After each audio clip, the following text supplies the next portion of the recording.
Dans cette série, nous allons parler de la constitution de Dieu pour les présidentiables, les candidats à la magistrature suprême de nos nations. Et je me demande souvent pourquoi il y a cet appétit, cet engouement d'aller au Parlement, élection présidentielle, que moi je ne trouve même plus nécessaire ou utile, à moins de se faire de bons élèves du FMI, de la Banque mondiale. Pourquoi est-ce que les gens veulent devenir président? Mais c'est parce que on est fatigué de la toujourcratie. On est fatigué de la toujourcratie. On est fatigué de la dictature, où le pouvoir de monter au pouvoir devient le pouvoir de rester au pouvoir. C'est ce qu'on appelle le déplacement du pouvoir. C'est ce qu'on appelle les démocraties illibérales. Des gens qui sont dans des démocraties qui ne les a pas rendus libres. Où les intellectuels pratiquent la politique du ventre. Jean-François Bayard, dans son livre Afrique, la politique du ventre, on veut rester au pouvoir parce que on sait que la nation n'est pas guérie. On sait que la nation n'est pas guérie. Et tout peut arriver à n'importe quel moment. Donc voilà ce qui explique le reste au pouvoir et l'appétit démesuré d'aller au pouvoir.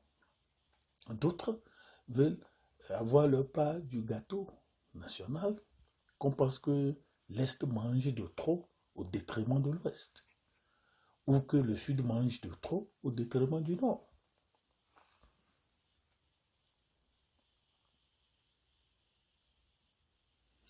L'Afrique n'est pas guérie de son histoire. L'Afrique, un pays est guéri de son histoire lorsque les événements passéistes et passés ne déterminent plus comment on traite les autres ethnies. Mais on a maintenant légiféré, constitutionnalisé le statut du citoyen. On est citoyen par la loi, mais on n'est pas citoyen que par l'ethnie. Et là, encore on me dira, mais oui, on fait tout ça. Mais il y a le mal brûlant, il y a le silence dictant. Et Moïse nous partage la constitution de Dieu pour les présidentiables. Vous voulez être président, d'accord. Mais voici ce que Moïse dit dans Deutéronome 17, à compter du verset 14. Il faut lire. Deutéronome 17, à compter du verset 14. À Histo-Afrique, vous pouvez aller sur le site histoafrique.org. Nous l'appelons la Constitution de Dieu. Pour les présidentielles. Et dans un pays, une capitaine m'a dit, mais les chrétiens ne font pas de politique. Dieu n'est pas politicien. Voilà le sida intellectuel politique que l'Occident a semé en Afrique.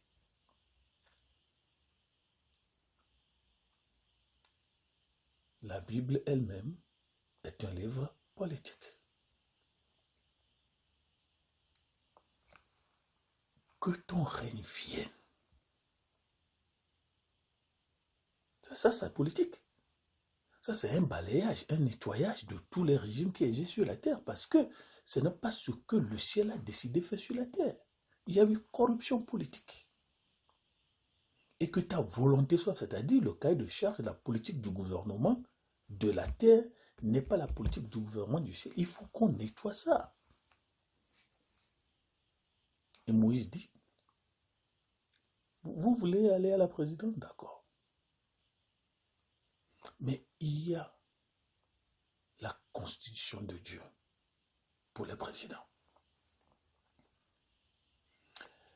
Et Deutéronome 17, verset 14, alors, plaçons ce texte dans le cadre spatio-temporel. C'est ce qu'on nous a enseigné à l'école, dans le temps, dans l'espace. Moïse, et pensez un peu. Lorsque Moïse aura grandi, et on lui dit, lorsque tu étais né, le pays qui nous accueille, l'ethnie au pouvoir, pratiquait tellement une politique d'épuration ethnique à telle enseigne que tu étais caché pour 3 mois et après ça, on était obligé de te laisser sur les eaux dans la capitale des crocodiles. Le Nil, c'est ça, la capitale des crocodiles. Imaginez à peu près ce qui se passe dans la tête et le cœur de Moïse. Il y avait tellement de politique coloniale, politique ethnique, d'épuration politique, d'épuration ethnique, qu'on était obligé de se cacher. Il y avait tellement de politique d'épuration ethnique que la milice gouvernementale et les médecins du pays ont concocté un plan. On se promenait dans les maisons, on ne pouvait plus aller à l'hôpital. On a des agents secrets partout. Quand vous donnez naissance à un garçon, on vous ventile au gouvernement et on vient prendre votre enfant et on le jette dans le Nil. Qu'est-ce qui va se passer dans le cœur de cet enfant? C'est comme ça que nous, les Africains, l'histoire coloniale que nos grands-parents nous ont racontée ne nous dit pas grand-chose. Celui qui a bien compris a dit, comment pouvez-vous être chrétien? La constitution de Dieu pour les présidentiables. On était obligé de te cacher et finalement on t'a laissé à la surface des eaux. Ouvrons une parenthèse. Moïse était resté sur les eaux pendant combien de jours? Mais c'est encore ici un problème que le christianisme africain a. Aujourd'hui, on lui dirait, tu es mamicien, tu es serpentilien, parce qu'on t'a laissé sur les eaux. Étant enfant, la nuit, les démons sont venus, les esprits sont venus, ou même, mes amis, je ferme cette parenthèse, Moïse. Pour les présidentiables, à partir de la vie de Moïse, heureusement, pas heureusement, mais le plan de Dieu a fait que pour changer quelque chose, il faut changer la racine. Pour changer quelque chose, il faut aller à la fondation. Une fille de Pharaon va venir chercher le candidat qui sera l'épine dans le dos de la politique de leur régime. Voilà comment Dieu construit l'équation politique. Et Moïse était allé au palais. Il voyait les rouages du gouvernement. Comment les choses se faisaient. Les vérités cachées, les vérités falsifiées, les micro-expressions, les mutineries, les manifestations pacifiques qui dégénèrent en tir de balles réelles. Moïse voyait tout ça. Moïse a vu tout ça. Il allait à la bibliothèque de la gouvernance. Il lisait les documents classifiés, les documents non classifiés. Et parce qu'il était le pressenti prochain Pharaon, on lui disait ces vérités ne sachant pas que, ou sachant que. pour l'avoir naturalisé égyptien, on a effacé sa pensée, le mal qui était semé en lui. Donc Moïse a compris que pour devenir un bon président dans un régime colonial, dans un régime dictatorial, il faut changer sa nationalité. On dit devenu grand. Il a dit non, non, je ne peux pas faire partie de ce gouvernement. Je ne suis pas égyptien, ça c'est la constitution. On dit, bah, écoutez, on peut fabriquer ça, on peut vous faire un certificat de naissance, tout ça. Il dit, non, non, non. Moi, j'adore le Dieu de la vérité. J'adore le Dieu de la vérité. Bon, Moïse a compris que pour changer le gouvernement, ou pour chercher l'indépendance de son peuple, il faut passer par ce qu'on appelle un acte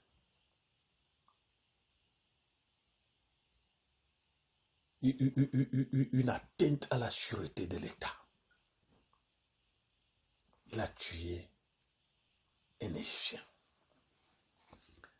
Mais c'est comme un francophone qui veut changer la francophonie et qui va en France et tue un Français.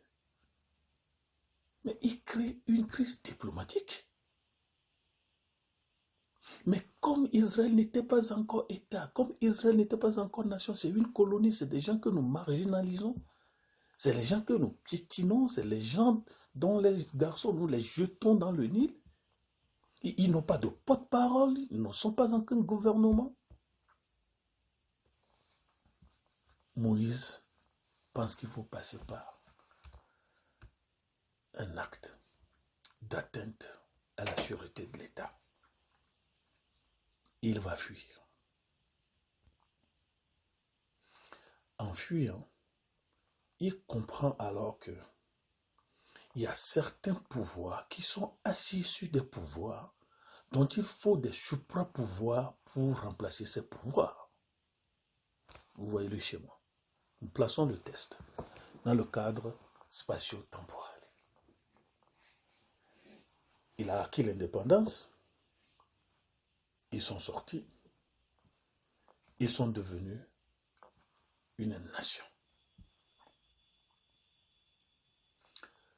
Et il dit, si vous voulez aller à la présidence, il y a des conditions.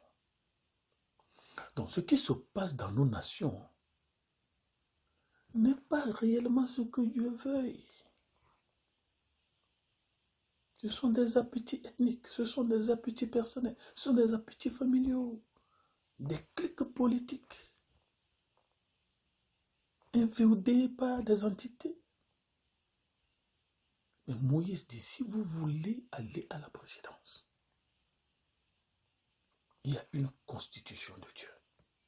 Donc, bienvenue dans cette série, la constitution de Dieu pour le présidentiable. À la prochaine.